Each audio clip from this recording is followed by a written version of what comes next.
Okay guys, so video aku kali ini aku nak ceritakan kenapa korang kena beli Xbox One compare dengan PS4. Jujur aku compare bukanlah untuk menimbulkan konsol war, sebab aku ada kedua-dua konsol ni, okay.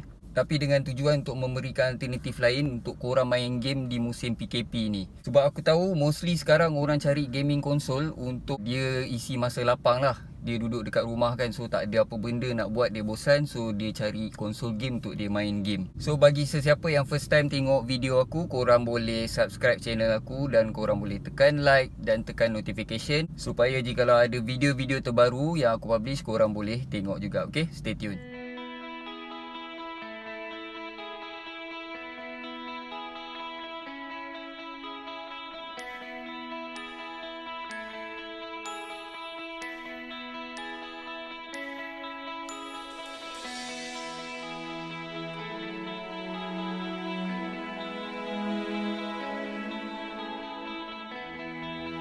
So yang pertama kita nak cerita pasal harga. So harga yang lebih logik berbanding dengan PS4. So kalau kita tengok dari segi harga Xbox One ni dia lebih murah compare dengan PS4. Kalau kita tengok dekat PS4 market sekarang ni, harga dia terlampau mahal kan. Ada yang kita tengok slim bundle sampai nak dekat 2000, 1999. So dalam 1400 korang boleh dapatkan Xbox One dengan dua controller new set bukan yang second hand. So Xbox One S ni dia punya spek dia lebih kurang macam PS4 Pro. Okay, so dia boleh main 4K upscaling punya gaming dan dia boleh streaming 4K punya movie juga. Tapi ada tambahan sikit untuk Xbox One S ni, dia boleh read physical Ultra HD Blu-ray punya disc punya movie. And then yang kedua pula kita ada Game Pass dengan Live Gold percuma. So misal kata kalau korang beli new console, dalam kotak tu dia ada bagi free langganan 1 bulan untuk Game Pass dan 14 hari langganan untuk Live Gold. So kalau korang beli konsol baru, korang tak payah fikir pasal game sebab korang dapat free Game Pass ni. Game Pass ni berlambak game yang korang boleh download dan korang boleh main.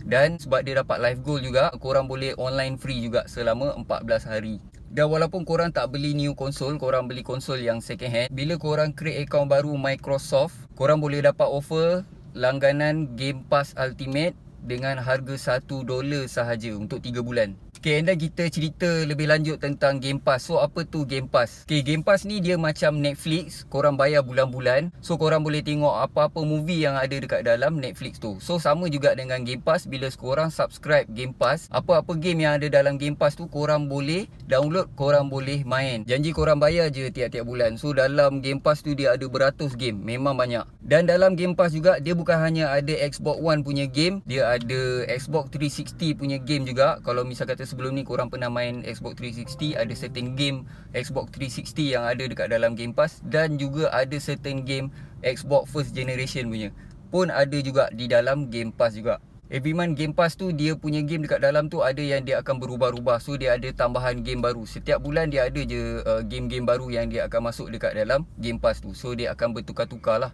So aku akan tunjukkan contoh AAA game yang ada dekat dalam Game Pass tu. Dalam Game Pass sekarang dia ada Ace Combat 7, dia ada Batman Arkham Knight, dia ada Pro Evolution Soccer 2020 Standard Edition, dia ada Fallout 4, dia ada Final Fantasy XV Royal Edition, dia ada Forza Horizon 4, and then dia ada semua Gears of War punya series. Lepas tu dia ada semua Halo punya series. Dia ada GTA 5, dia ada juga Metal Gear Solid Phantom Pain, dia ada Metro series, dia ada Monster Hunter World, dia ada Mortal Kombat X, dia ada PUBG, dia ada Sniper Elite 4, dan lastly yang aku nak sebut, dia ada State of Decay 2.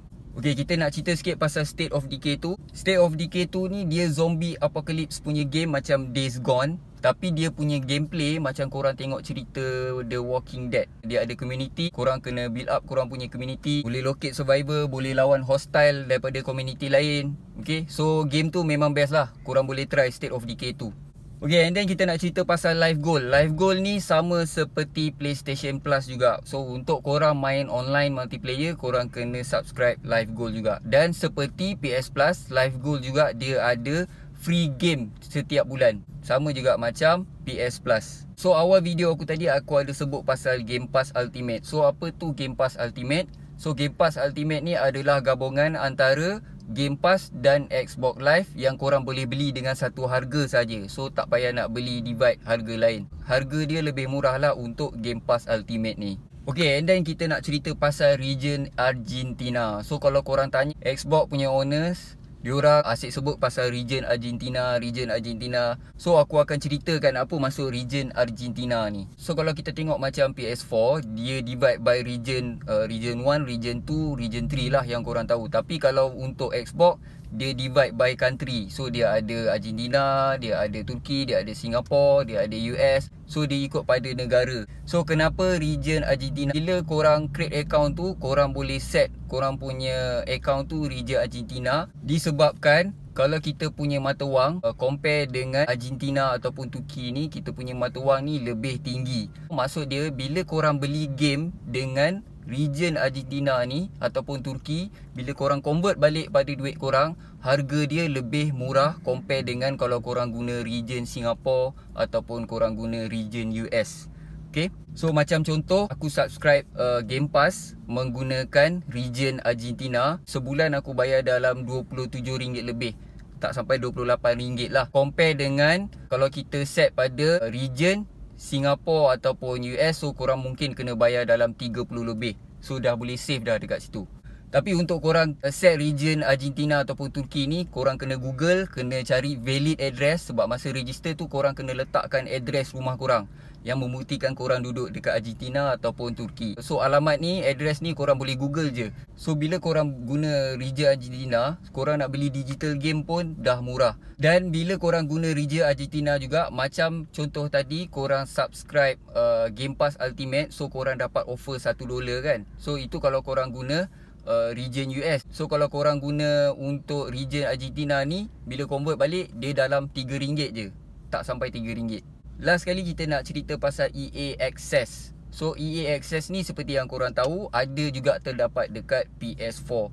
Tetapi apa yang menarik dekat Xbox One punya EA Access ni, yang pertama adalah dia punya game compare dengan vault yang ada dekat PS4 punya EA Access lebih banyak. So aku ambil satu contoh game lama yang best, iaitu tajuk game dia Black. Kalau orang yang pernah main dia tahulah game Black ni memang best. So kalau kita compare dekat PS4 punya EA Access Vault, dia memang tak ada. Tapi untuk Xbox One punya EA Access Vault, game tu dia ada. So korang boleh main game Black tu. Okay, and then yang kedua pula, dari segi harga, EA Access untuk Xbox jauh lebih murah compare dengan PS4. Macam aku guna region Argentina, bila convert duit Malaysia aku hanya bayar RM3.30 sebulan sahaja. Compare dengan PS4 punya EA Access yang korang kena bayar dekat RM20. So beza jauh harga dia. Okay, so sekian saja video aku untuk kali ni. So harap-harap dengan info yang aku bagi ni memudahkan korang untuk membeli gaming konsol di waktu musim PKP ini. Sekian, terima kasih.